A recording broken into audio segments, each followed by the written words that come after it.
Ultra arc 400 double HFD model service பார்த்துக்கிட்டு இருக்கோம். இதில் என்ன ப்ராப்ளம் பார்த்தீங்கன்னா, வெல்டிங் சரியாக வரல. ஓப்பனாக செக் பண்ணும்போது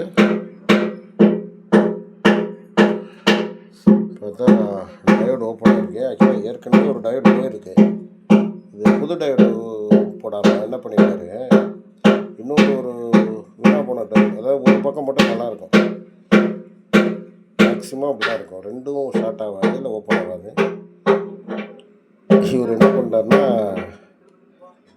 அதை மட்டும் ஒரு சைடு நல்லா இருக்கிறத மட்டும் போட்டு, அதுவும் என்ன பண்ணிட்டாங்க, ஃபுல்லாக ஹீட் சிங்கில் உட்கார வச்சுருந்தா பரவாயில்ல, ஹீட் சிங் மேலாப்புலேயே போட்டாப்புல. அது இவ்வளோ நாள் எப்படி ஓடிக்கிட்டுன்னு தெரில, இது எப்படியோ ஓடி இருந்திருக்கு. இப்போ அது ஓப்பன் ஆகிடுச்சு. இப்போ இதை மாற்றணும். வேறு